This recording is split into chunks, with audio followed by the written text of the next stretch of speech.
அருட்பெருஞ்சோதி அருட்பெருஞ்சோதி தனிப்பெரும் கருணை அருட்பெருஞ்சோதி.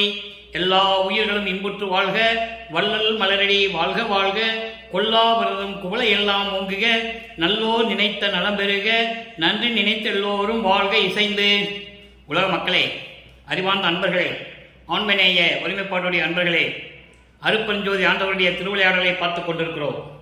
அருட்பெருஞ்சோதி ஆண்டவர் 4 யுகங்களிலும், பிரபஞ்சம் தோன்றிய காலத்திலிருந்து 4 யுகங்களிலும், கிரேதயுகம், திரேதயுகம், துவார யுகம், கலியுகம், 4 யுகங்களிலுமே திருவிளையாடல் செய்து கொண்டிருந்தார்கள். தன்னுடைய கடைசி திருவிளையாடல் கலியுகத்தினுடைய கடைசி பகுதியில் 1823ஆம் ஆண்டு தொடங்கி 30/1/1874 ஆண்டுகள் வரை 51 ஆண்டுகள் வரை திருவிளையாடல் செய்து கொண்டிருக்கிறார்.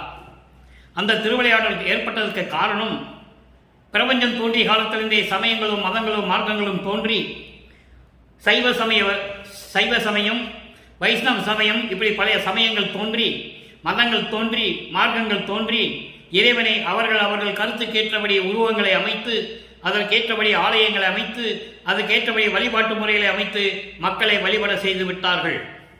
சமயங்களும் மதங்களும் மார்க்கங்களும் ஓய்ந்து முடியும் காலங்களில் உலக மக்களுக்கு ஒரு ஆன்மீக மார்க்கம் தேவை என்பதால் சுத்த சன்மார்க்கம், சமரச சுத்த சன்மார்க்கம் என்ற ஒரு மார்க்கத்தை நிறுவி அதை உலக மக்களிடையே தெரியப்படுத்துவதற்காகவும், உலக மக்களை எல்லாம் சுத்த சன்மார்க்கத்தில் சேர்ப்பதற்காகவும் தன்னுடைய மகனை, தன்னுடைய செல்வப்பிள்ளையை ஒரு தாயின் வழியாக இந்த மண்ணுலைக்கு வருவிக்க செய்தார் அருட்பெருஞ்சோதி ஆண்டவர். அவருடைய மகன் செல்வப்பிள்ளை எப்படி இந்த மண்ணுலகிலே ஒரு தாயின் வழியாக வருவிக்க உற்று, எப்படியெல்லாம் ஒவ்வொரு ஆண்டுகளிலும் காலகட்டங்களிலும் எப்படியெல்லாம் இறைவனிடம் அருளை பெற்றுக்கொண்டார் என்பதையும், அருட்பெருஞ்சோதி ஆண்டவர் எப்படியெல்லாம் திருவிளையாடல் செய்தார் என்பதையும், திருவொற்பாவிலிருந்து 1ஆம் திருமுறையிலிருந்து 6ஆம் திருமுறை வரைக்கும் ஒவ்வொரு பதிகத்திலும் ஒவ்வொரு பாடலிலும் இருந்து எப்படியெல்லாம் இறைவன் அருள் செய்தார், அவருடைய திருவிளையாடல் எப்படி நடந்தது என்பதை பார்த்து கொண்டிருக்கிறோம்.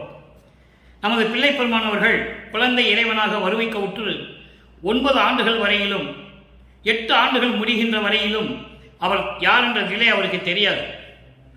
அவருடைய மனநிலையும் ஒரு நிலையில் இல்லை. அப்பொழுது 9ஆவது ஆண்டிலே வருவிக்க விட்டு தொடங்கி அருட்பெருஞ்சோதி ஆண்டவர் வந்து தன் மகனை ஆட்கொள்கிறார்.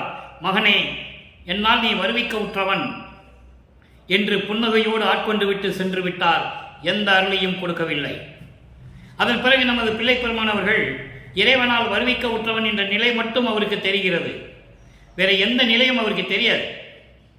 அந்த காலகட்டங்களில் 9ஆவது ஆண்டிலிருந்து 12 ஆண்டுகளுக்குள், அந்த 3 ஆண்டுகளில் இறைவனுடைய திருவிளையாடல் எப்படி நடந்தது, அதன் பிறகு 13ஆவது ஆண்டிலிருந்து 17 ஆண்டுகளுக்குள், அந்த இடைப்பட்ட 5 ஆண்டுகளில் எப்படி திருவிளையாடல் நடந்தது, அதன் பிறகு 3வது எட்டில் 24 வருவிக்க உற்று 24 ஆண்டுகள் வரையிலும் எப்படி திருவிளையாடல் நடந்தது, 25ஆவது ஆண்டிலிருந்து 32 ஆண்டுகளுக்குள், அந்த 8 ஆண்டுகளுக்குள் எப்படி திருவிளையாடல் அருட்பெருஞ்சாண்டவர் செய்து கொண்டிருந்தார். அதன் பிறகு இறுதி கட்டத்தில் எப்படியெல்லாம் நடந்தது என்பதை ஒவ்வொரு பாடலின் மூலமாக நாம் பார்த்து கொண்டிருக்கிறோம். அந்த வகையில் இன்று நாம் பார்க்க வேண்டிய பாடல் 1ஆம் திருமுறை பதிகம் 6 திருவருள் முறையீடு. திருவருள் முறையீடு மொத்தம் 232 பாடல்களை கொண்டது.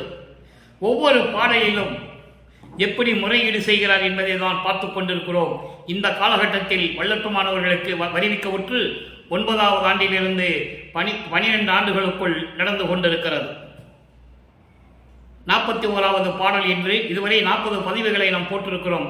அருட்பெருஞ்சோதி ஆண்டவருடைய திருவிளையாடலை இன்று 41வது பதிவு.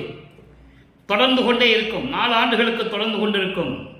இறுதியில் தான் அதனுடைய முடிவு தெரியும். அப்போ ஒவ்வொரு நாளும் நீங்கள் இதை தொடர்ச்சியாக பார்க்கணும். பார்த்தா தான் ஒவ்வொரு பதிகத்திலையும் எப்படி நடந்ததுன்னு தெரியும்.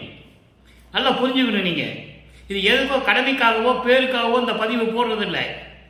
வல்லப்பெருமானவர்கள் வருவிக்க விட்டு 202 ஆண்டுகள் ஆகிவிட்டது. திருவொற்பாவினுடைய முழு உண்மையையும், திருவொற்பாவிலே நமது பிள்ளை பெருமானவர்கள் என்ன கூறியிருக்கிறார்கள் என்பதையும், அருட்பெருஞ்சோதி திருவிளையாடல் எப்படியெல்லாம் நடந்தது என்பதையும் இதுவரையிலும் மக்களிடம் யாரும் சொல்லவில்லை.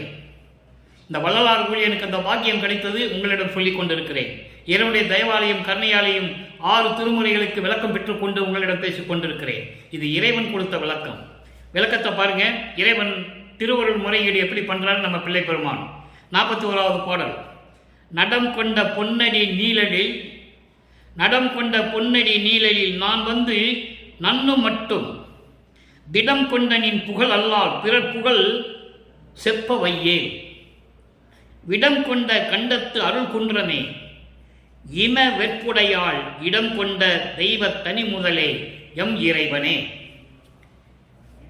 வல்லற்பமானவர்கள் அந்த காலகட்டத்தில் இருக்கும்போது 12 ஆண்டுகளுக்குள் வருவிக்கோட்ட 12 ஆண்டுகளுக்குள் இருக்கும்போது அந்த காலகட்டங்களிலே சமயங்களும் மதங்களும் மார்க்கங்களும் தலைவிரித்து ஆடிக்கொண்டிருந்தன. எல்லாருமே சமயத்தை சேர்ந்தவர்கள், மதத்தை சேர்ந்தவர்கள், மார்க்கங்களை சேர்ந்தவர்கள் இறைவனை எப்படியெல்லாம் வழிபட்டார்கள், இறைவனை எப்படியெல்லாம் அழைத்துக் கொண்டிருந்தார்கள், அதனுடைய சங்கற்ப விகற்பங்களிலே எப்படி ஈடுபட்டுக் கொண்டிருந்தார்கள் என்பதை எல்லாம் வல்லற்பெருமான் தெளிவாக இங்கே நமக்கு எடுத்து உரைத்திருக்கிறார்கள். காரணம், அவரும் அந்த நிலைகளில் இருந்து கொண்டிருந்தார், காலத்தின் கட்டாயம் இருந்தார். இறைவனை எப்படி சொல்றாரு கவனிக்கணும். அம்பலத்திலே நடம்புரியும் அம்பலத்திலே அருள் நடனம் புரியும் உனது திருவடிகளின் நிழலில் நான் வந்து சேர்ந்தது மட்டுமல்லாமல், ஏன்னா இறைவனால் வருவிக்கோட்டம் தெரிஞ்சு போச்சு, வெளியே யார்த்தையும் சொல்லவும் முடியாது. நேற்று ஒரு பாடலில் பார்த்தோம், உறவினர்கள்ட்ட சொல்ல முடியல, என்னை அந்த குளத்தில் சேர்க்க மாட்டாங்க, அவர்களால் நான் நொந்துக்கேன் அப்படிலாம் சொல்லுவார்.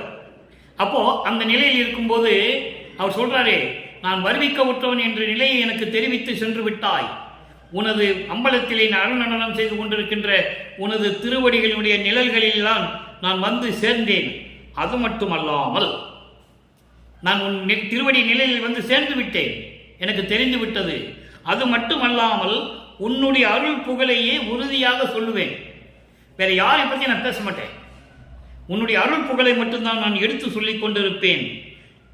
பிறர் புகழை என்னை சொல்ல வைக்காதே. சொல்றாரு, பிறருடைய புகழை என்னை சொல்ல வைத்து விடாதே, எனது பொறுமையை சோதிக்காதே. தெளிவா சொல்றாரு, அதை இங்க நல்லா புரிஞ்சுக்கணும்.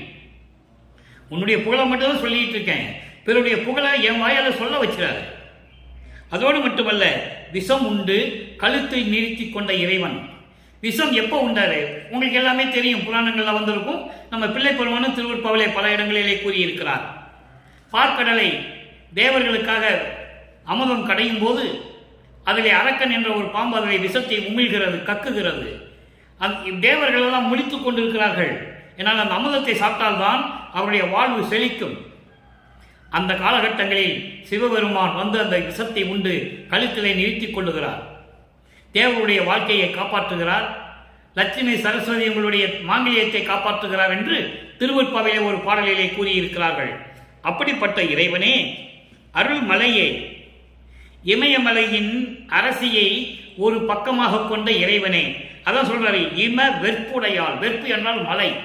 இமயமலையை உடைய அரசியிலே இடம் கொண்ட தெய்வ தனி முதலே எம் இறைவனே, விரைவில் வந்து நீ எனக்கு அருள்வாயாக என்று சொல்லி முறையீடு செய்கிறார். இப்போ முறையீடு செஞ்சாச்சு. அதன் பிறகு 13வது ஆண்டு தொடங்குகிறது. அப்போ இறைவனுடைய திருவிளையாடல் இங்கே தொடங்குகிறது. அவருடைய மனநிலையை ஒரு நிலையில் வைத்துக் கொள்ளாமல் அலைய விடுகிறார் அருட்பெருஞ்சோதி ஆண்டவர். அப்போ இவர் திருவொற்றியூர் செல்லுகிறார். போகணும், போய்தான் ஆகணும். திருவொற்றியூர் செல்லுகிறார். திருவொற்றியூரை சென்று இறைவனை எப்படியெல்லாம் சொல்லுகிறார். அதாவது நமச்சிவாயத்தை நான் மறவேனேன்னு சொல்லுவார். அதே வல்லற்பமானவர்கள் சுத்த சன்மார்க்கத்தை பெற்ற பிறகு அதெல்லாம் தேவையில்லை என்று சொல்லுவார். இதை ஏன் இப்போ சொல்றேன்னா, பின்னால் விளக்கம் வரும்போது உங்களுக்கு புரியணும். அதனால தான் முதலே சொல்றேன். இன்னைக்கு நமச்சிவாய சங்கீர்த்தன நகரி 10வது பாடல். இந்த பாடலில் சொல்றாரு பாருங்க, இன்னும் பற்பல நாள் இருந்தாலும் இக்கணந்தனிலே இறந்தாலும் துண்ணும் வான்கதிக்கே புகுந்தாலும் சோர்ந்து நரகத்து உழன்றாலும் என்ன மேலும் இங்கு எனக்கு வந்தாலும் எம்பெருமான் எனக்கு யாது செய்தாலும் நன்னர் நெஞ்சகம் நாடி நின்று ஓங்கும். நன்னர் நெஞ்சகம் நாடி நின்று ஓங்கும் நமச்சிவாயத்தை நான் மறவேனே. சொல்லிதான் ஆகணும். எல்லாருக்கும் இது ஒரு கேள்வி எழுந்து கொண்டிருக்கிறது. வல்லப்பெருமான் முதல்ல இப்படிதானே இருந்தாரு, அப்போ நாங்கள் அங்கிருந்தே வந்து கொண்டு இருக்கிறோம் அப்படின்னு மேடையில் பேசுறாங்க. இது மாதிரிலாம் நினைப்புகள்லாம் இருக்குது. ஆனால் அப்படி அல்ல, நேரடியாகவே சுத்த சன்மார்க்கத்துக்கு வரலான்னு பின்னால் சொல்லுவார். இது அவருடைய அந்த காலகட்டங்களில் சமயங்களிலும் மதங்களிலும் இருந்து கொண்டு அதை அனுபவித்து இதில் ஒன்றுமே இல்லை, எல்லாம் பொய்ன்னு சொல்லணும். அது ஞானசரியில் வரும்போது சொல்லுவார், நம்ம வரும்போது பார்க்க போகிறோம். இப்போ சொல்கிறத மட்டும் மனசில் வச்சுக்கோங்க. அப்போது அந்த காலகட்டங்களில் நமச்சிவாயத்தை நான் மறைவேன்னு சொன்னது பார்க்குறாரு பாருங்க. இன்னும் எத்தனை நாள் ஆண்டுகள் வாழ்ந்தாலும், இப்பொழுதே இறந்தாலும், சொர்க்கத்தினுடைய சுகத்தை அடைந்தாலும், துன்பப்பட்டு பெரிய நரகத்துக்குள் வீழ்ந்தாலும், இனிமேல் இவ்வுலகில் எனக்கு என்ன வந்தாலும் சரி, எம்பெருமான் எனக்கு என்ன செய்தாலும் சரி, நல்ல கற்றவர்களின் நல்லவர்களின் உள்ளத்திலே விளங்கிக் கொண்டிருக்கின்ற நமச்சிவாயத்தை நானும் மறவேனே சொல்ற இறைவன் சொல்ல வைக்கிறார். ஒரு பாடல்ல சொல்லுவாரு, நான் விரும்பி இருந்தியது இல்லை, நான் விரும்பி சமயங்களிலும் மதங்களிலும் மார்க்கங்களிலும் நான் இருந்ததே கிடையாது. என்னை இருக்க சொன்னான் என் தந்தை, இருந்தேன். வேண்டாம் என்று சொன்னால் வந்துவிட்டேன். ஒரே வரியில் முடிச்சிருவாரு. பின்னால் அந்த பாடல் இருக்கு, நம்ம பார்க்க போறோம். இது இறைவனுடைய திருவிளையாடல் நடந்து கொண்டிருக்கிறது. இப்போ 2ஆம் திருமுறையில் சொல்லியாச்சு. இப்போ 3ஆம் திருமுறைக்குள்ள போறோம். 3ஆம் திருமுறை வரும்போது வல்லப்பெருமான்கள் வருவிக்க விட்டு 24 ஆண்டுகள் ஆகிறது. 24 ஆண்டுகள் நடந்து கொண்டிருக்கிறது. இப்போ இந்த நிலையிலே இரங்கல் மாலை என்ற ஒரு பதிகம், அதில் 31 பாடல்கள் உண்டு. இன்றைக்கு இறுதியான பாடல். இதோட இரங்கல் மாலை முடிகிறது. இரங்கல் மாலை என்பது தன்னை தலைவியாகவும் இறைவனை தலைவனாகவும், தன்னை காதலியாகவும் இறைவனை காதலனாகவும், தன்னை மனைவியாகவும் இறைவனை கணவனாகவும் வர்ணனை செய்து அதனுடைய துன்பத்தை எப்படியெல்லாம் தோழியிடம் ஒரு பெண் சொல்லுவாளோ அது போன்று இந்த பாடலை நமக்கு அள்ளி இருக்கிறார்கள். அதை நீங்க புரிஞ்சுக்கணும். என்ன இது தன்னை கணவர் என்றாரு, இவரை மனைவி என்றாரு, பெண் என்றார்களா, நீங்க குழப்பமே அடைய வேண்டாம்.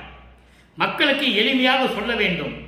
ஒரு பெண் காதலித்தால் அந்த காதலன் காதலியை பார்க்காவிட்டால் அந்த காதலி எப்படி துன்பப்படுவாளோ வருத்தப்படுவாளோ, அவருடைய மனநிலை எப்படி இருக்குமோ என்பதை ஒரு தோழியிடம் சொன்னால்தான் அது சிறப்பாக இருக்கும்.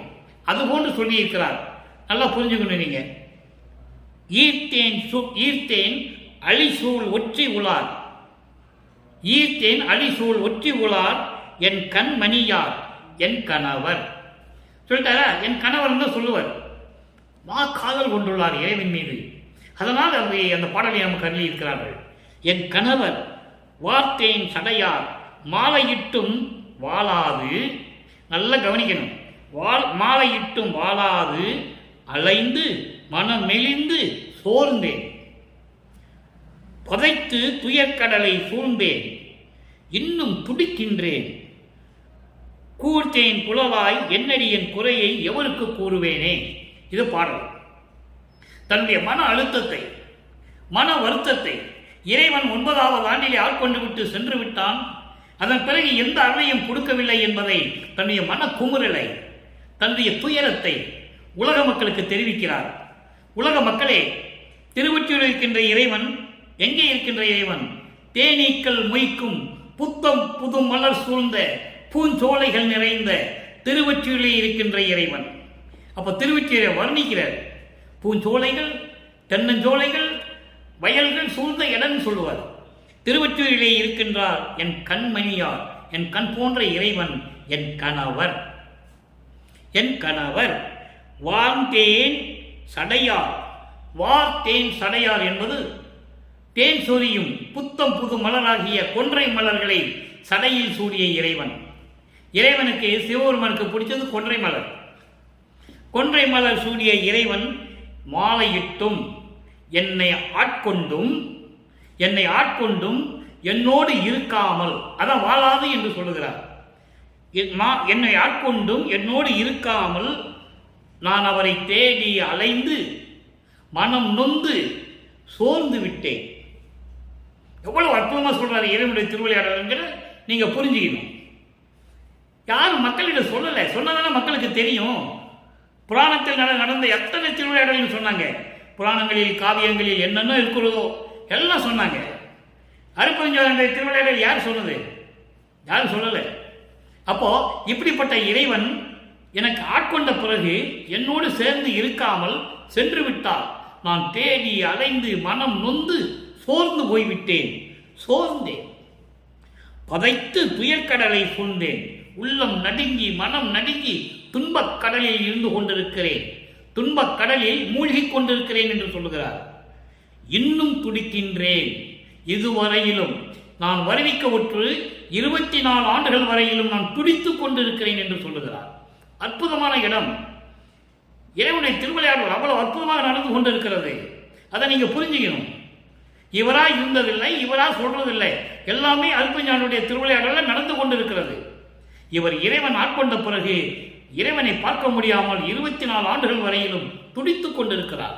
அதை உலக மக்களுக்கு தெரிவித்துக் கொண்டிருக்கிறார் என்பதை இங்கு நான் பதிவு செய்ய கடமைப்பட்டிருக்கிறேன். அப்படிப்பட்ட இறைவன் தன் மகனை சோதிக்கிறார். காரணம், பக்குவப்பட வேண்டும். சமயங்களிலும் மதங்களிலும் மார்க்கங்களில் இருந்து கொண்டு பக்குவப்பட வேண்டும். பின்னால் அதை பொய் என்று சொல்ல வேண்டும், மக்களுக்கு இது தேவையில்லை என்று சொல்ல வேண்டும் என்ற நிலையை உருவாக்குவதற்காகத்தான் மகனை அங்கே இருக்க வைக்கிறார் என்பதை நீங்கள் புரிந்து கொள்ள வேண்டும். இப்போ ஆட்கொண்டாரு, திரும்பிய கூட வரல. நான் தேடி அலைஞ்சு மனம் நொந்து போயிட்டேன், துன்பக்கடல்ல மூழ்கிக்கிட்டு இருக்கேன். உலக மக்களுக்கு சொல்லுகிறார். 3ஆம் திருமுறை முடிவடைகிறது. 4ஆம் திருமுறையிலே அடியெடுத்து வைக்கிறார். 4ஆம் திருமுறை என்பது 25வது ஆண்டிலிருந்து 32 ஆண்டுகளுக்குள் 8 ஆண்டுகளுக்குள் என்ன நடந்தது? தொடக்க காலகட்டத்தில் 27வது ஆண்டில் வல்லப்பமானவர்களுக்கு வயது இல்லை என்பதை நான் ஏற்கனவே குறிப்பிட்டிருக்கிறேன், விளக்கமும் கொடுத்திருக்கிறேன். அவர் ஒவ்வொரு யுகத்தில் இருந்தவன், அதனால் அவருக்கு வயது இல்லை. வருவிக்க உற்ற ஆண்டிலிருந்து 27வது ஆண்டில் தனக்கோடி அம்மையாரை தாலி கட்டி ஏற்றுக்கொள்ளுகிறார். நல்லா கவனிக்கணும், தாலி கட்டி ஏற்றுக்கொள்ளுகிறார். காரணம், அங்கே இறைவனுடைய திருவிளையாடல் ஒன்று நடக்கப் போகிறது. தனக்கோடி அம்மையாருடைய கதாபாத்திரம் அருட்பெருஞ்சோதி ஆண்டவருடைய திருவிளையாடலில் தனக்கோடி அம்மையாரின் கதாபாத்திரம் ஒரு அற்புதமான பாத்திரம். அதற்கு நிறைய விளக்கங்கள் இருக்கிறது, இப்ப சொல்ல முடியாது, கடைசியில தான் நான் சொல்லுவேன். அப்போ தனக்கோடி அம்மையார் ஏன் இவர் வருவிக்க உற்ற குடும்பத்திலே, அந்த உறவினர்களுடைய சொந்த பந்தத்திலேயே தனக்கோடி அம்மையார் ஏன் இவருக்கு அக்கா மகளாக பிறக்க வேண்டும்? அதை நீங்க யோசிக்கணும், நல்லா புரிஞ்சுக்கணும். அதுக்கு விளக்கம் இருக்கு, நம்ம பின்னால பேசுவோம்.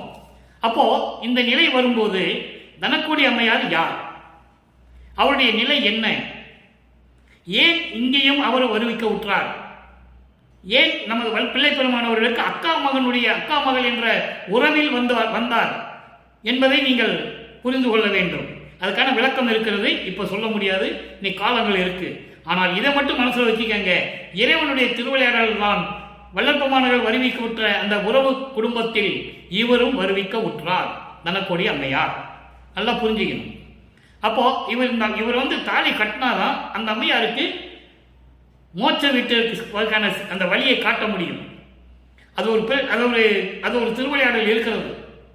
அந்த நிலையில் இருக்கும்போது இவர் தாலி கட்டி அந்த அம்மாவுக்கு எல்லா நிலைகளையும் காட்டுகிறார். அப்போ பிரம்மனும் திருமாலும் மகேஸ்வரனும் சதாசிவமும் மகேஸ்வரனும் ருத்திரனும் எல்லாரும் வருகிறார்கள். தேவர்கள் எல்லாம் வந்து மலர் தூவி வாழ்த்துகிறார்கள். பாடல்களில் இருக்கு, யாரும் மறுக்க முடியாது. இறைவனுடைய திருவிளையாடல் மட்டும் மனசுல வச்சுக்காங்க. இப்படி ஒரு திருவிளையாடல் 27ஆம் ஆண்டு நடக்கிறது. வல்லப்பமானவர் வருவிக்க உற்று 27வது ஆண்டில் இது ஒரு திருவிளையாடலுடைய ஒரு பகுதி. இது முடிந்த உடனே அதிசயமாலை உருவாகிறது. அதிசயமாலை 11வது பாடல். இதுவரை 4ஆம் திருமுறையிலே பத்தி மாலை, பிரசாத மாலை பார்த்துருக்கிறோம். அன்பு மாலையும் அருட்பிரகாச மாலையும் இருக்கு. இந்த அதிசய மாலை முடிஞ்ச உடனே நம்ம பார்க்க போறோம். அபராத மன்னிப்பு மாலை நம்ம பார்த்துட்டோம். ஏன் அதை முதல்ல பார்த்தோம்? அது 8வது பதிகம். அதுக்கு காரணம் இருக்கு. இறைவனுடைய நடைமுறையில் தான் நான் விளக்கம் கொடுக்க முடியும். இறைவன் என்ன உணர்த்துகிறாரோ அதன்படிதான் விளக்கம் தர முடியும். இப்ப 8வது பதிகத்தில் என்ன சொன்னோம்? அபராத மன்னிப்பு மாலை. சமயங்களிலும் மதங்களிலும் மார்க்கங்களில் இருந்தபோது தான் செய்த அந்த குற்றங்களையும் பிழைகளை எல்லாம் மன்னிக்க வேண்டும், அபராதம் கொடுக்கக்கூடாது என்றதை ஒரு பதிகத்தில் நம்ம பார்த்தோம். அது முடிஞ்ச பிறகுதான் இறைவன் அதையெல்லாம் பொறுத்து மன்னித்து மகனுக்கு அருளை கொடுக்கிறதாக திரும்பி வருகிறார். அதான் அதிசய மாலை. நல்லா புரிஞ்சுக்கணும் நீங்க. அதனால தான் 8வது பதியத்தை முதல்ல சொல்லி 7வது பதியத்தை பின்னால் சொல்றேன். இப்போ அதிசய மாலை, இறைவன் வருகிறார். எப்படி திருவிளையாடல் நடக்குது பாருங்க. யாரும் பார்க்க முடியாத இறைவன் தனக்கு சமயங்களிலும் மதங்களிலும் மாறி இருக்கும் போதெல்லாம் எல்லாத்தையும் பொறுத்து கொண்டு என் முன்னால் எழுந்தருளி எப்படி அருளை செய்தார் என்பதை இந்த பாடலிலே நம்ம பார்க்க போறோம். அதான் அதிசயமாலை. அதிசயமாலை மொத்தம் 14 பாடல்கள். 10 பாடல்களை முடிச்சிட்டோம். இன்னைக்கு 11வது பாடல். நல்லா கவனிக்கணும். ஐயோ, இது அதிசயம், இது அதிசயம் என் புகழுவே. அருவினைகள் அருவினைகள் அணுகாமல் அறநெறியே நடந்து, அருவினைகள் அணுகாமல் அறநெறியே நடந்து மெய்வோதும் அறிஞரெல்லாம் விரும்பி இருந்திடவும். எப்படிப்பட்டவர்கள்? அதாவது ஊழ்வினைகள், தீய வினைகள், இவைகளையெல்லாம் நீக்கி அறநெறி சத்திய நெறியில் நடந்து கொண்டிருக்கும், உண்மைகளையே பேசிக் கொண்டிருக்கின்ற அறிஞர்கள் எல்லாம் விரும்பி இறைவனுடைய அருளை வேண்டி இருக்கவும். அவங்களாம் இறைவனுடைய அருளை வேண்டி இருக்கிறாங்க. யாரு? இதெல்லாம் ஊழ்வினைகள் இல்லாதவர்கள், முனிவர்கள், ரிஷிகள், யார் வேணாலும் அதை சொல்லலாம், அறிஞர்கள் யார் வேணாலும் மொத்தமாக சொல்லலாம். நம்ம இவர்கள் எல்லாம் இறைவனுடைய அருளை வேண்டி தவம் கொண்டிருக்கிறார்கள், வேண்டிக் கொண்டிருக்கிறார்கள், புலம்பிக் கொண்டிருக்கிறார்கள், அழுது கொண்டிருக்கிறார்கள்.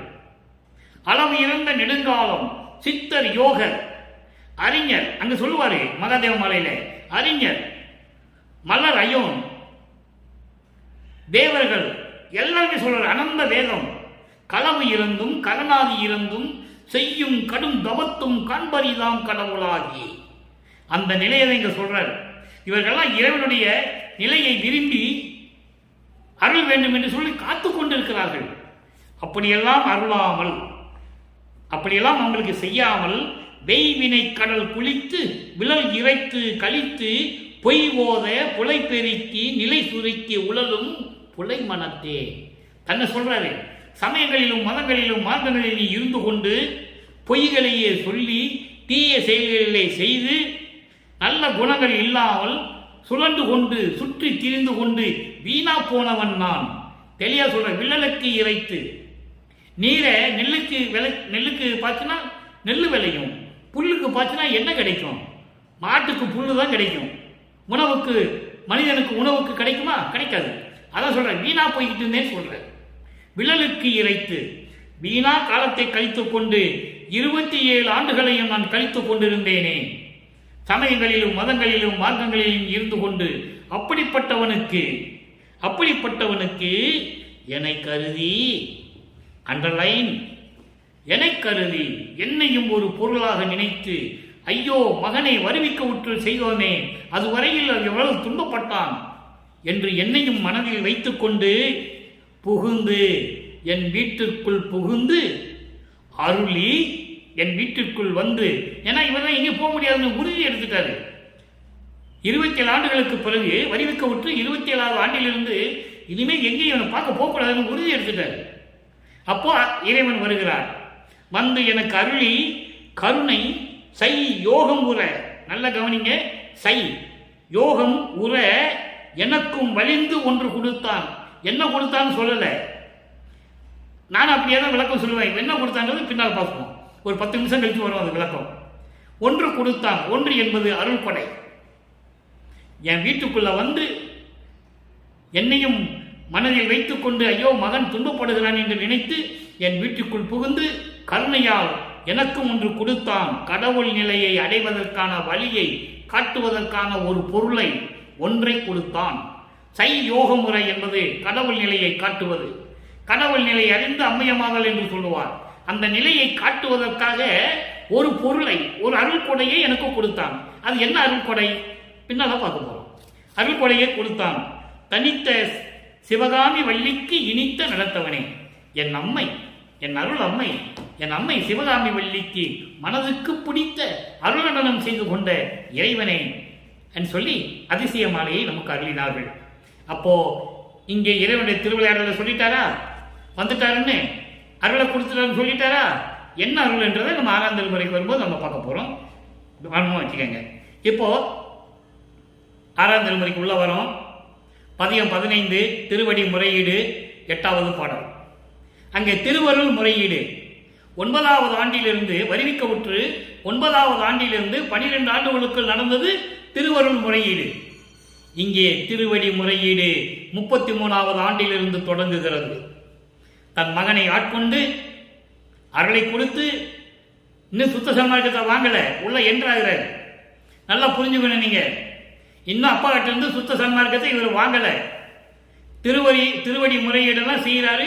பிள்ளை பெருவிண்ணப்பம் செய்வார். எனக்கு எந்த சுதந்திரமும் இல்லைன்னு சொல்லுவார். அதுக்கப்புறம் தான் எல்லாம் வாங்குவார். இப்போ 6ஆம் திருமுறை திருவடி முறையடி 8வது பாடல் நல்லா கவனிங்க.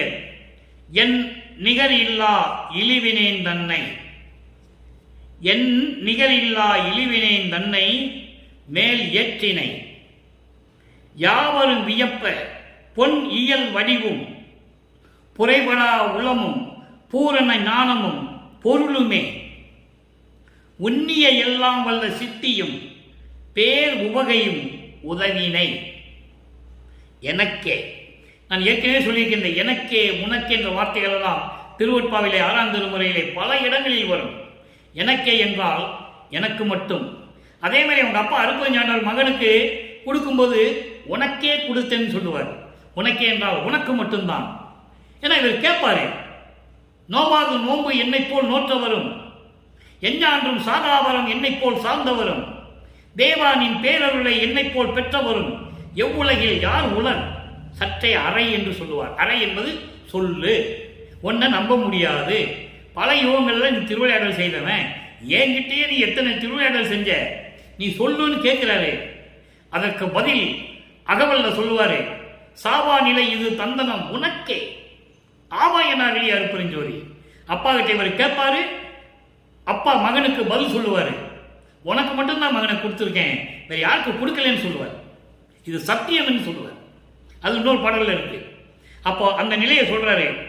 அப்படி உதவினை எனக்கே தன்னகர் இல்லா தலைவனே சுத்த சன்மார்க்க தலைவனே நினது தயவை என்னென்று கூறுவேனே, உன்னுடைய இந்த அருளை தயவை கருணை நான் எப்படி என்று சொல்லுவேன் என்று சொல்லுகிறார். இப்போ இந்த பாடலுடைய பொருள் பாருங்க. அதாவது யாருக்கும் நிகரில்லாத கீழ் நிலையில் இருந்த நான், அதாவது எப்படியும் நான் கடைசி நிலையில் தான் இருந்தேன், எனக்கு என்னென்ன தெரியாதே, அந்த நிலையில் இருந்த என்னை மேல் ஏற்றினை. மேல் ஏற்றினை என்பது கடவுள் நிலைக்கு என்னை கொண்டு சென்றாய். யாவரும் வியப்ப ஆலியான மயனும் அதிசயத்திட என்னுள் வாழி அருட்பெருஞ்சோதி நின் மன்னருளே என்று ஒரு பாடலிலே சொல்லுவார். இந்த விண்ணவர்களும் பிரம்மனும் திருமாலும் ருத்திரனும் மகேஸ்வரனும் சதாசிவனும் தேவர்களும் இந்திரனும் வியக்கும்படி எனக்கே எல்லாரையும் கொடுத்து விட்டாய் என்று சொல்லுவார். அதை தான் இங்க சொல்றாரு, யாவரும் வியப்ப, எல்லாரும் வியக்கும்படி பொன் இயல் வடிவு என்றால் சுத்த தேகம். சுத்த சன்மார்க்கத்தை பெற வேண்டும் என்றால் முதல் தேகம் சுத்த தேகமாக இருக்க வேண்டும். கடவுள் நிலையிலிருந்து அம்மையமாகும் போது சுத்த தேகம் புறவண தேகம் ஞான தேகத்தை பெற்றுதான் போகணும். அது இங்க சொல்றாரு, பொன்னியல் வடிவும் சுத்த தேகம் குறைபடா உள்ளம், எந்த விதமான குற்றம் இல்லாத உள்ளம், தீமைகள் இல்லாத உள்ளம், சமயங்கள் மதங்கள் மார்க்கங்கள் பற்று இல்லாத உள்ளம், அதான் குறைபடா உள்ளம். உள்ளமும் பூரண ஞானமும் பரிபூரணமான மெஞ்ஞான அறிவு. நான் ஏற்கனவே விளக்கம் கொடுத்திருக்கிறேன். ஞானம் வேறு, மெஞ்ஞானம் வேறு. ஞானம் என்பது இறைவனால் இந்த மண்ணில் இருக்க மனித பிறவி எடுக்க வைத்து அதன் ஒரு காலகட்டத்தில் வரும்போது அந்த மனிதனுக்கு அருளை கொடுத்து அவனுக்கு ஞானத்தை கொடுப்பதுதான் ஞானம். அப்படி பெற்றவர்கள் தான் சமய தலைவர்கள். கயேந்திரன் என்ற திருநாவுக்கரசர், சம்பந்தன் என்ற திருஞான சம்பந்தர், ஊரநடிகளார் என்ற சுந்தரன், வாதவூரான் என்ற மாணிக்கவாசகர், இப்படி பல பேர் ஞானத்தை பெற்றிருக்கிறார்கள், மறுக்க முடியாது. எல்லாமே சொல்லுகிறார். வளர்ப்பமணி சொல்லுகிறார், 4ஆம் திருமுறையில் 4 பேரை பற்றி பாடிதான் 4ஆம் திருமுறையை முடிக்கிறார். ஏனென்றால் ஒவ்வொரு காலகட்டத்திலும் வாழ்ந்தவர்கள் யாரையும் சொன்னதில்லை. திருமூலன் வாழ்ந்ததை திருநாவுக்கரசரும் சம்பந்தனும் சொன்னதில்லை. திருநாவுக்கரசரும் சம்பந்தனும் வாழ்ந்த காலகட்டத்தை சுந்தரன் சொன்னதில்லை. சுந்தரனும் சம்பந்தனும் திருநாவுக்கரசரும் வாழ்ந்த கட்டத்தை வாதவூரான் சொன்னதில்லை. ஆனால் வளர்ப்பமான் எல்லாரையும் சொல்லுகிறார். அதான் திருவொற்பாவின் சிறப்பு. காரணம், அவங்களுடைய சைவ பற்று, இறை சக்தி, ஆன்மீகத்தை பரப்பியது. அந்த ஒரே காரணத்திற்காக திருவொற்பாவிலே பல இடங்களிலே சமயக்குறவர்களை பற்றி சொல்லியிருக்கிறார், திருமூலரை பற்றி சொல்லியிருக்கிறார். காரணம், அவர்கள் மீது இருந்த பற்று. பற்று என்பது தயவு என்பது ஒரு விதமான ஒரு பரிகாரம். ஏனென்றால் ஆன்மீகத்தை பரப்பியவர்கள், சைவ நெறியை சொன்னவர்கள். ஆனால் இதில் ஒரு முக்கியமான விஷயம், யாரும் பிரபஞ்சத்தின் உண்மையை சொல்ல முடியாது. வல்லப்பெருமான் ஒருத்தரால் தான் பிரபஞ்சத்தின் உண்மையை சொல்ல முடியும். எப்படி என்றால், பிரம்மன் திருமால் எப்படி இருந்தார்கள், எப்படி ஐந்தொழிலை செய்து கொண்டிருந்தார்கள், அவர்கள் செய்த குற்றங்கள் என்ன, அவர்கள் செய்த தீமைகள் என்ன, எதனால் இறைவனால் தண்டிக்கப்பட்டார்கள், ஏன் இறைவன் அருட்பெருஞ்ஞாண்டவர்களிடமிருந்து எல்லா பதவியையும் பறித்துக் கொண்டார், எல்லா ஆயுதங்களையும் ஏன் பறித்துக் கொண்டார் என்பதை திருவருட்பாவிலே தெளிவாக நமக்கு அருளியிருக்கிறார்கள். அதை என்னால் சொல்ல முடியும், யாரும் மறுக்க முடியாது. அந்த காலகட்டத்தில் இருக்கும்போது இதையெல்லாம் சொல்லுகிறார். அப்படி யாவரும் வியப்ப எல்லாவற்றையும் இந்த புரை மனமும் மெஞ்ஞான அறிவும் எனக்கு கொடுத்தாய், அருள் செல்வங்களையும் கொடுத்தாய், நான் நினைத்ததையெல்லாம் சித்திகளையும் உன்னிய எல்லாம் வல்ல சித்தியும், நான் என்னென்ன நினைத்தனோ எல்லா சித்திகளையும் அருள் வல்லமையையும் பேரின்பத்தையும், கடவுளுடைய பேரின்பம் சிவானந்த அனுபவம். உவகை என்பது பேரின்பம், பேரின்பம் என்பது சிவானந்த அனுபவம், சிவானந்த அனுபவம் என்பது அருட்பெருஞ்சோதி ஆண்டவருடைய பேரின்பம். அப்படிப்பட்ட இன்பத்தையும் எனக்கு கொடுத்து அருளினாய், உதவினாய் என்று சொல்லுகிறார். எனக்கு மட்டும், யாருக்கு இதில் பங்கு கிடையாது இந்த பிரபஞ்சத்திலே, எனக்கு மட்டும் மொத்தமாக கொடுத்தாருன்னு சொல்றேன். மேலும் மேலும் வளர்க்கின்றாய்ன்னு சொல்லுவார். அறியும் ஆளும் துருவி நிற்க அடிமொழிகள் காட்டிவித்து எனக்கு அடிமை கொண்ட பதியே மேலும் மேலும் எனக்கே கொடுத்து வளர்க்கின்றாய் என்று சொல்லுவார். பாடலிலே உண்டு. அந்த நிலையை இங்கே சொல்லி அந்த நிலையை உலக மக்களுக்கு தெரிவிக்கிறார். அப்படிப்பட்ட தன்னிகரில்லா தலைவனே, யாரிடம் ஒப்பிட முடியாத சுத்த சன்மார்க்க தலைவனே, எனது தயவை நான் எப்படி என்று கூறுவேன் சொல்லி இந்த பாடலை முடிக்கிறார். அடுத்து பதிகம் 16 தற்சுதந்திரமின்மை. தற்சுதந்திரமின்மை என்பது 1வது பாடல். எனக்கு எந்த விதமான சுதந்திரம் இல்லை, எல்லாமே நீ தான் சொல்றாரு. அது உலக மக்களுக்கு தெரியப்படுத்தணும். சொல்றாரு, இப்பாலில் உடல் ஆவி பொருளும் முன்பால் கொடுத்தேன், உன்னால் இந்த மண்ணுலக்கு வருவிக்க விட்ட பிறகு சமயங்களிலும் மதங்களிலும் மார்களிலும் நீ ஈடுபட செய்தாய், இருந்து பல துன்பங்களை அனுபவித்தேன், மீண்டும் என்னை ஆட்கொண்டு அதெல்லாம் நீக்கிவிட்டாய். இப்பொழுது நான் எல்லாருமே உன்னிடம் ஒப்படைக்கிறேன். என் உடல் பொருள் ஆவி எல்லாத்தையும் நான் உனக்கு கொடுத்து விட்டேன். மற்ற எனக்கு எப்பாலும் சுதந்திரம் ஒரு இறையும் இல்லை. இனிமேல் எனக்கு எந்த விதமான சுதந்திரம் இல்லை. நான் உனக்கு அடிமை, உனது அடிமை. உன்னிடம் அடைக்கலம் அடைந்து விட்டேன், எல்லாத்தையும் கொடுத்து விட்டேன். அருட்பெருஞ்சோதி இயற்கை என்னும் துப்பாய. அருட்பெருஞ்சோதி இயற்கை என்னும் துப்பாய. துப்பாய என்றால் தூய்மையானவன், சுத்த சன்மார்க்கத்தை சேர்ந்த இறைவன், இயற்கை உண்மை விளக்க கடவுள் அருட்பெருஞ்சோதி. அதான் அருட்பெருஞ்சோதி இயற்கை என்னும். அருட்பெருஞ்சோதி ஆண்டவரின் இயற்கை உண்மை கடவுளாகிய சுத்த சன்மார்க்க தலைவனே, உனது உடல் ஆதி தருவாயோ? உனது உடல் ஆதி எனக்கு தருவாயா? நான் கொடுத்துட்டேன், எனக்கு சுதந்திரம் இல்லை. அப்போ உன்னுடைய உடல் ஆதி தருவாயோ? இன்னும் என்னை சோதிப்பாயோ? எனக்கு இதெல்லாம் கொடுப்பாயா, இல்லைன்னா இன்னும் எனக்கு சோதிப்பாயா என்றால் இன்னும் நீ திருவிளையாடல் செய்து கொண்டிருப்பாயா என்று எனக்கு தெரியவில்லை. அப்பா, நின் திருவுள்ளத்தை அறியேன். என் தந்தையே, உன் மனசில் என்னை பற்றி என்னதான் நினைச்சிட்டு இருக்க எனக்கு தெரியல. இவ்வடிய நாள் ஆவது என்ன? என்னால் என்ன செய்ய முடியும்? எல்லாம் உனது திருவிளையாடல், நீ செய்து கொண்டிருக்கிறாய். நீ ஆட்டிவிக்கிறாய், ஆடுகிறேன். பாட சொல்லுகிறாய், பாடுகிறேன். சமயங்களிலும் மதங்களிலும் மார்க்கி இருக்க சொன்னாய், இருந்தேன். வர சொன்னாய், வந்துவிட்டேன். பொய் என்று சொல்ல சொன்னாய், சொன்னேன். என்ன ஆக போகிறது? ஒன்றும் இல்லை அப்படின்னு சொல்லி இந்த பதியத்தை நமக்கு அருளி இருக்கிறார்கள். அடுத்து பாருங்க, பிள்ளை பெருவிண்ணப்பம். பிள்ளை பெருவிண்ணப்பத்தில் சொல்றாரு அவருடைய நிலையை. 40வது பாடல். எப்படி இருந்தாரு? சமயங்களிலும் மதங்களில் இருக்கும்போது எப்படி இருந்தார்? எப்படி பயந்துகிட்டு இருந்தாரு? உலக மக்களுக்கு சொல்லணும்ல, அதை சொல்றாரு. ஏன் சொல்றாருன்னா, நீங்களும் அதில் இருக்காதீங்க, வந்துருங்கன்னு சொல்றாரு. சமயங்களில் மதங்களில் மார்க்கங்களில் இருக்காதீங்க, அது தேவையில்லை, நீங்க வந்துருங்கன்னு சொல்றாரு. அதுக்காக தான் இந்த பதியத்தை நமக்கு கொடுத்துருக்கிறாரு. 134 பாடல் பிள்ளை பெருவிண்ணப்பம். அருமையா இருக்கும். பிள்ளை சிறு விண்ணப்பம் இருக்குது, அது நம்ம பின்னால் வரும். முதல்ல பெரு விண்ணப்பத்தை சொல்லிட்டு தான் சிறு விண்ணப்பத்துக்கு வரணும், அதான் சரியா இருக்கும். இப்போ கருத்து வேறாகி, நல்லா கவனிங்க, தெளிவா சொல்றாரு. கருத்து வேறாகி, நீ என்னை வருவிக்க விட்டு நான் சமயங்களிலும் மதங்களிலும் மார்க்கங்களில் இருக்கும்போது பல கருத்துக்களை நான் கொண்டிருந்தேன். வேறுபட்ட கருத்துக்கள், ஒவ்வொரு சமயத்துக்கும் ஒரு கருத்து. சைவ சமயத்திலே முரண்பாடுகள் நான் ஏற்கனவே சொல்லி இருக்கிறேன்.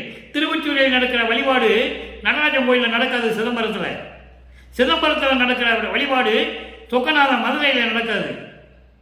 இதிலேயே வேறுபாடுகள் இருக்கு. உருவங்கள் வேறுபாடு, வழிபாடுகள் வேறுபாடு, சங்கற்ப விகற்பங்கள் எல்லாமே வேறுபாடு.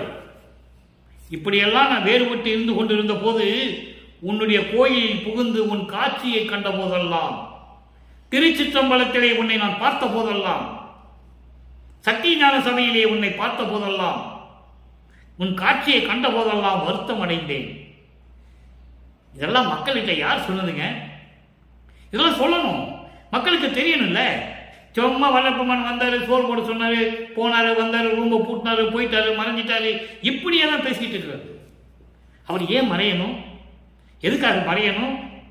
அவர் இறைவன். 51 ஆண்டுகள் திருவிளையாடல் முடியுது, இறைவன் ஆகிறார். இதான் இப்படி சொல்லணும். இப்போ வருத்தமே அடைந்தேன். இப்படியெல்லாம் நான் இருந்தவன்னா சத்தியஞான சபைக்குள்ள, இங்க சத்தியஞான சபை, அங்க திருச்சிற்றம்பலத்தில் உன்னை நான் பார்க்கும்போது வருத்தம் அடைந்தேன். பயத்தோடும் திரும்பி வந்து நொந்து இழைத்தேன்.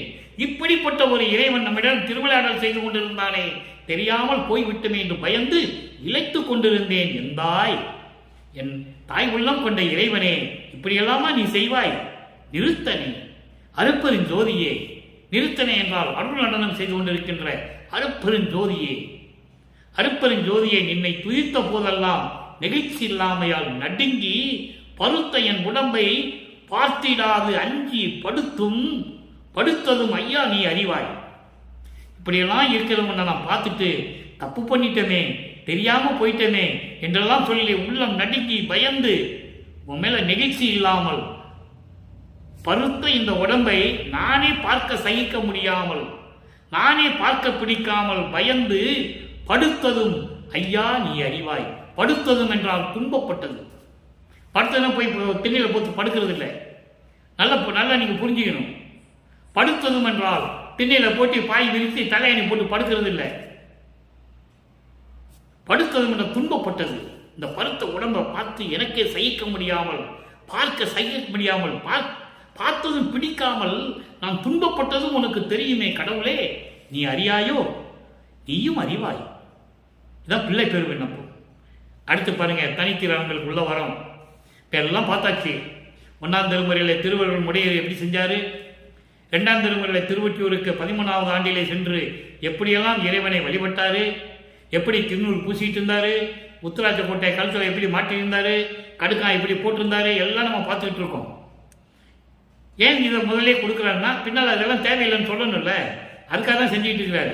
அதை நம்ம பிரசாத மாலையில பார்த்துட்டோம். இனிமேல் உனக்கு திருநூறு தேவையில்லை மகனேன்னு சொல்லி அருள் கொடையை கொடுத்ததெல்லாம் ஒவ்வொன்றா நம்ம பார்த்தோம். ஏற்கனவே பதியத்தில் பார்த்துருக்கோம், நீங்க பாருங்க. அந்த நிலையில் இருக்கும்போது இப்போ பாருங்க என்ன சொல்றாருன்னு, தனித்திருநாமங்கள் 27வது பாடல். தென்பால் முகம் கொண்ட தேவே. நல்ல கவனிக்கணும். இந்த பாடலுடைய விளக்கம் தாழ்மையுடன் சொல்லுகிறேன், எந்த தமிழ் அகராதியிலும் இருக்காது, யாராலையும் சொல்ல முடியாது. இறைவன் அருளை பெற்றவன் தான் இதை சொல்ல முடியும், விளங்கிக் கொள்ள முடியும். நல்லா கவனிக்கணும். தென்பால் முகம் கொண்ட தேவே, செந்தேனில் சிறந்த பசு, சிறந்த பசுவின் பால் கலந்து அலி முக்கனி சாரும் எடுத்து அளவி அன்பால் மகிழ்ந்து மகனே வருக என்று அழைத்து அருளி என்பால் அளித்தனையே அருள் ஆரமுதம் ஒன்றையே. இந்த 4 வரிய நூல் விளக்கம், உலகியல் விளக்கம் எப்படி இருக்குன்னு உங்களுக்கு தெரியும். எப்படி பாருங்க. முதல்ல இந்த பாடலுடைய நூல் விளக்கத்தை சொல்றேன், அதுக்கப்புறம் இந்த பாடலுடைய பிரபஞ்சத்தின் உண்மையின் விளக்கம், இறைவன் கொடுத்த விளக்கத்தை சொல்றேன். தென்பால் முகம் கொண்ட தேவே, தெற்கு திசையை நோக்கி முகம் வைத்து இருக்கின்ற இறைவனை. இப்ப தீபம் வீட்டில் வைக்கும் போது நீங்க என்ன பண்ணணும்னா தெற்கு பார்த்து இருக்கணும். ஒளி அந்த ஜோதி ஒளி தெற்கு பார்த்து இருக்கணும். அதான் அருட்பெருஞ்சோதி ஆண்டவர். எங்க வேணாலும் வைக்கக்கூடாது. நீங்க வடக்கு பார்த்து வழிபடணும், தீபம் தெற்கு பார்த்து இருக்கணும். தென்முகம் கொண்ட தேவே, ஏன் இதை சொல்றாரு? இப்படிதான் தீபத்தை வழிபட வேண்டும். தீபம் தெற்கு நோக்கி இருக்க வேண்டும். அந்த ஒளிவாட்டை, அந்த ஒளி பொருளை நீங்கள் வணங்க வேண்டும் அருட்பெருஞ்சோதியை என்பதற்காகத்தான் இந்த பாடலில் சொல்லுகிறார். தென்முகம் கொண்ட தேவே, தெற்கு திசையை நோக்கி கொண்டிருக்கின்ற அருட்பெருஞ்சோதி ஆண்டவரே, செந்தேனில், சுத்தமான தேனில் பசும்பாலை கலந்து நல்ல கனிந்த முக்கனி பழங்கள், மா பலா வாழை எடுத்து அதை சாறு எடுத்து ஒன்னா கலந்து வாமகனின் கொடுத்து எனக்கு கொடுத்த அப்படின்னு சொல்றாரு. இது உலகியல் விளக்கம். ஆனால் இதை பாருங்க, இதனுடைய விளக்கம் என்னவென்றால் நல்லா கவனிச்சுக்கங்க. தெற்கு திசையை நோக்கி இருக்கின்ற அருட்பெருஞ்சோதி ஆண்டவரே, என் தந்தையே, செந்தேன் என்பது சுத்த சன்மார்க்கம். செந்தேன் என்பது சுத்த சன்மார்க்கம். சிறந்த பசும்பால் என்பது வெண்மை நிறத்தை குறிக்கக்கூடியது. வெண்மை நிறத்தை குறிக்கக்கூடியது நம் உள்ளம். சுத்த சன்மார்க்கத்தை என் உள்ளத்தில் கலந்து, அலி என்றால் கருணையுடன், தயவுடன், இரக்கத்துடன், முக்கணி சாறு கொண்டு, முக்கணி சாறு என்பது முத்தேகம், சுத்த தேகம், புராண தேகம், ஞான தேகம், முத்தேகத்தையும் கொடுத்து, சுத்த சன்மார்க்கத்தை கொடுத்து, அதன் உள்ளத்திலே கலந்து இருக்க செய்து, கருணையுடன் முத்தேகத்தையும் கொடுத்து, அதான் முக்கணி சாறு அளவி எடுத்து அளவி முக்கணி சாரையும் கொடுத்து, வா மகனே வருக என்று அன்போடு என்னை அழைத்து அருளினாய், என்னிடம் கொடுத்தாய். பாட விளக்கம் பார்த்தீங்களா? இதுதான் விளக்கம், இதான் விளக்கம். இப்படிதான் இறைவன் கொடுத்த விளக்கம் நான் உங்களுக்கு சொல்லுகிறேன். பெரும் மகிழ்ச்சியோடு சொல்லுகிறேன், பூரிப்போடு சொல்லுகிறேன். அளித்தனையே அருள் ஆரமுதம் ஒன்றையே. அருள் ஆரமுதம் என்றால் எல்லா அருளையும் சேர்ந்த ஒரு சக்தி, அதுதான் திரு அருள் செங்கோல் ஆட்சி. திரு அருள் செங்கோல் ஆட்சி செலுத்துவோம் என்று சொல்லுவார். நானும் என் தந்தையும் சேர்ந்துதான் செய்து கொண்டிருக்கிறோம் என்று சொல்லுவார். திரு அருள் செங்கோல் ஆட்சி செலுத்துவேன் என்று சொல்லவில்லை, செலுத்துவார் என்றும் சொல்லவில்லை, செலுத்துவோம். அப்படி அருள் ஆரமுதம் என்பது அருட்பெருஞ்சோதியினுடைய திரு அருள் செங்கோல் ஆட்சியையும் எனக்கு கொடுத்தாய் என்று சொல்லுகிறார். ஆக இந்த பாடலுடைய விளக்கம் உங்களுக்கு நன்றாக புரிந்திருக்கும் என்று நான் கருதுகிறேன். அருட்பெருஞ்சோதி ஆண்டவரே, தெற்கு திசையை நோக்கி இருக்கின்ற என் தந்தையே, சுத்த சன்மார்க்கத்தை கொடுத்து அதை என் உள்ளத்திலே நிறுத்தி, கருணையுடனும் தயவுடனும் முத்தேகத்தையும் கொடுத்து என்னை எடுத்து அணைத்து அன்பால் வா மகனே என்று என்னை அழைத்து, என்னை கட்டி கழுவி கொஞ்சி குழாவி அருளை என்னிடம் கொடுத்தாய். அருட்பெருஞ்சோதியின் திரு அருள் செங்கோலாட்சியும் எனக்கு கொடுத்து விட்டாய் என்று இந்த பாடலிலே நாம் கருதியிருக்கிறார் என்பதை பெரும் மகிழ்ச்சியுடன் தெரிவித்துக் கொள்கிறேன். சரி, இப்ப முடிஞ்சு போச்சு திரு அருள் செங்கோலாட்சி. அடுத்து மெய்யருள் வியப்பு. மெய்யருள் வியப்பு எப்படி இறைவனிடம் பெற்ற அருளை எப்படி வியப்பாக சொல்லுகிறார்? அதனுடைய வியப்பு என்ன? அதனுடைய அதிசயம் என்ன? அற்புதம் என்ன? 33வது பாடல் நல்ல கவனிங்க. வல்லால் என்றால் அருட்பெருஞ்சோதியே, என் தந்தையே, உன்னை பாட பாட வாய் மணக்குதே.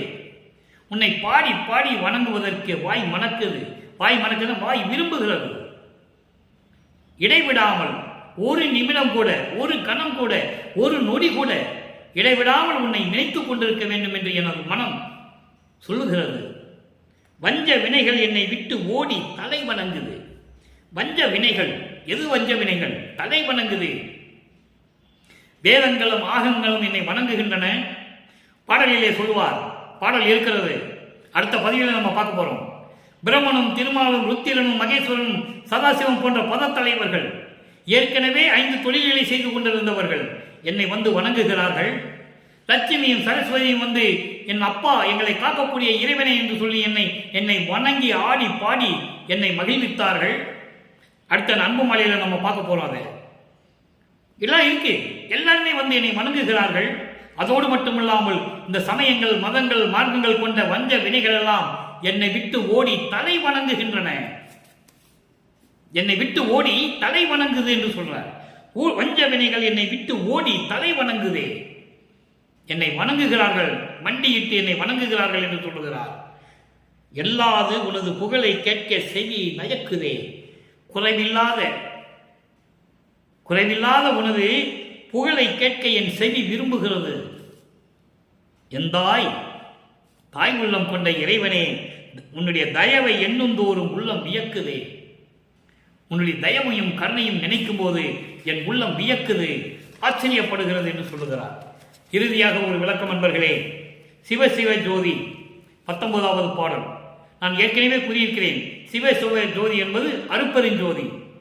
சிவசிவா இல்லை, அதோட ஜோதியை சேர்த்துக்கிட்டாரு, நல்லா புரிஞ்சுக்கணும். ஓம் நமச்சிவாய, சிவாய, சிவாய நம, நமச்சிவாய, சிவசிவா, இதெல்லாம் சைவ சமயத்தை சேர்ந்த தலைவனுடைய பெயர், அதனுடைய நாமங்கள் என்று சொல்லுவார். சிவசிவ ஜோதி என்பது அருட்பெருஞ்சோதி. சமயங்களையும் மதங்களையும் மார்க்கங்களையும் சாராத இறைவன் சிவசிவ ஜோதி. சிவசிவ ஜோதி என்பது அருட்பெருஞ்சோதி.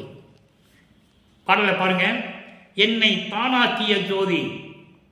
இறைவனுடைய திருவிளையாடல் சொல்றார், என்னை தானாக்கிய ஜோதி, என்னை அருட்பெருஞ்சோதி ஆக்கிவிட்ட அருட்பெருஞ்சோதி என் தந்தை. இங்கே மண்ணுலகிலே இறந்தாரை எல்லாம் எழுப்பும் ஓர் ஜோதி. ஏற்கனவே நான் இறந்தாருக்கும் செத்தாருக்கும் விளக்கம் கொடுத்திருக்கிறேன். 2 வருடத்துக்கு முன்னாலே நான் பதிவில் கொடுத்திருக்கிறேன். மீண்டும் ஒரு முறை சொல்லுகிறேன். இறந்தார் என்பது சுத்த சன்மார்க்கத்தை தெரியாதவர்கள் இறந்திருப்பார்கள். அந்த ஆன்மாக்களை திருப்பி கொண்டு வந்து சுத்த சன்மார்க்கத்தை கற்றுக் கொடுத்து சுத்த சன்மார்க்கத்தில் இருக்க வைத்து மீண்டும் அவர்கள் வாழ்வு செழிப்படைய வைக்க வேண்டும். அதான் இறந்தாரை எழுப்புவது. செத்தாரை எழுப்புவது என்பது சுத்த சன்மார்க்கத்தை தெரிந்து கொண்டு சமயங்களிலும் மதங்களிலும் மார்க்கங்களிலும் இருந்து கொண்டு சுத்த சன்மார்க்கத்தை தெரிந்தும் பின்பற்றாமல் இறந்து போகிறார்கள். அவர்கள்தான் செத்தவர்கள். ஏன் செத்தவரையும் இறந்தாரையும் தனித்தனி பிரித்து சொன்னாருங்கிறத நீங்க புரிஞ்சுக்கணும். செத்தவர்கள் என்பது சுத்த சன்மார்க்கத்தை பற்றி தெரியும், ஆனாலும் சமயங்களிலும் மதங்களிலும் மார்க்கங்களிலும் இருப்பார்கள். இப்போ சத்தியஞான சபைக்கோ சித்தி வளாகத்துக்கோ இங்க வர்றவங்கலாம் எல்லாம் சுத்த சன்மார்க்கம் கிடையாது. சமய தேவர்களை கும்பிடுவாங்க, சமய கோயிலுக்கு போவாங்க, குலதெய்வ கோயிலுக்கு போவாங்க, எல்லாம் போயிட்டு இங்க வருவாங்க. அவங்கள திருத்தணும், அவங்கள சுத்த சன்மார்க்கத்துக்கு கொண்டு வரணும். ஆனால் இதை பின்பற்றாமலேயே அவங்க இறந்து விடுவார்கள், செத்து விடுவார்கள். அவர்களை திரும்பி கொண்டு வரணும். ஏன்னா இருக்கும்போது சொன்னால் கேட்கறது இல்லையே. அதனால திருப்பி கொண்டு வந்து அவங்களுக்கு சுத்த சன்மார்க்கத்தை கொடுத்து அவருடைய வாழ்வை செழிப்படைய வைக்க வேண்டும். அப்படிப்பட்டவர்களை திருப்பி எழுப்பி வந்து அருளை கொடுக்கின்ற ஜோதி அருட்பெருஞ்சோதி. இறந்தாரை எல்லாம் எழுப்பும் ஓர் ஜோதி. சுத்த சன்மார்க்கத்தை தெரியாதவர்கள் இறந்து விட்டார்கள். அவர்களை திரும்பி எழுப்பி கொண்டு வந்து அந்த ஆன்மாவை நிலைநிறுத்தி மறுபடியும் ஒரு பிறப்பை கொடுத்து சுத்த சன்மார்க்கத்தை கற்றுக் கொடுக்க வேண்டும். அதான் எழுப்பும் ஜோதி. அறிவிலை புகுத்தி சுத்த சன்மார்க்கத்தை பின்பற்ற வைத்து அவன் மறுபடியும் இறக்காமல் இருக்க, மரணமில்லா பெருவாள் இருக்க செய்ய வேண்டும். அவனுக்கு பிறப்பும் இறப்பும் இருக்கக்கூடாது. இறைவனுடைய திருவடியிலேயே இருக்க வேண்டும். அவன் இறைவனுடைய திருவடியில் நிலையிலே ஓய்வு பெற வேண்டும். அந்த நிலையை கொண்டு வர வேண்டும் என்பதற்காகத்தான் இறந்தவர்களை எழுப்ப வேண்டும் என்று சொல்லுகிறார் என்பதை இங்கே நான் பதிவு செய்ய கடமைப்பட்டிருக்கிறேன். அடுத்து சொல்லுவாங்க, அன்னைக்கு மிக்க அருட்ஜோதி. ஒரு தாய் உள்ளம் எப்படி இருக்கும், ஒரு தாயினுடைய அன்பு எப்படி இருக்கும், அதை விட அதிகமானவன் அருட்பெருஞ்சோதி என் தந்தை. என்னை ஆண்டு அமுதம் தந்த ஆனந்த ஜோதி. என்னை ஆண்டு அமுதம் தந்த, என்னை ஆட்கொண்டு வருவிக்க செய்து, ஒரு தாயின் வழியாக இந்த மண்ணுலைக்கே வருவிக்க செய்து என்னை ஆட்கொண்டு அமுதம் தந்த அருட்பெருஞ்சோதி, சுத்த சன்மார்க்கத்தை கொடுத்து அருட்பெருஞ்சோதி செங்கோலாட்சியை கொடுத்த என் அருட்பெருஞ்சோதி என்று சொல்லுகிறார். அதான் அமுதம் தந்த ஆனந்த ஜோதி அருட்பெருஞ்சோதி. எவ்வளவு பிரபஞ்சத்தின் உண்மையை, இறைவனுடைய திருவிளையாடலை எவ்வளவு எளிமையாக சொன்னால் பாருங்க. இதை மக்களுக்கு சொல்ல வேண்டும், மக்கள் தெரிந்து கொள்ள வேண்டும். வல்லத்தமான் யார், எப்படி வருவிக்க விட்டார், ஏன் வருவிக்க விட்டார், ஆன்ற சன்மார்க்கம் அணிபெற என்னைத்தான் இன்று அமுதளித்த இனிய நற்றாயே. அதான் இங்க சொல்ற அமுதம் தந்த ஜோதின்னு சொல்ற. சுத்த சன்மார்க்கத்தை எனக்கு கொடுத்து மரணமில்லா பெருவாழ்வை கொடுத்து அருட்பெருஞ்சோதி அருளாட்சியை எனக்கு கொடுத்த அருட்பெருஞ்சோதி என்று சொல்லுகிறார். எனவே அன்பர்களே, இன்று நாம் பார்த்த பாடலில் இறைவனுடைய திருவிளையாடலை பற்றி தெளிவாக கூறியிருக்கிறோம். உங்களுக்கு புரிந்திருக்கும் என்று நான் நம்புகிறேன். காரணம், சமயங்களும் மதங்களும் மார்க்கங்களில் இருந்து கொண்டிருக்கிறீர்கள். ஏனென்றால் இத்தனை ஆண்டுகள் 4 யுகங்களிலுமே நடந்துவிட்டது, இரத்தத்திலே ஊறிவிட்டது, பரம்பரையாக வழியாக வந்துவிட்டது. அதை நீக்க வேண்டும் என்றால் காலம் சென்றும் காலம் எடுத்துக்கொள்ள வேண்டியதான் இருக்கும், இல்லை என்று சொல்லவில்லை.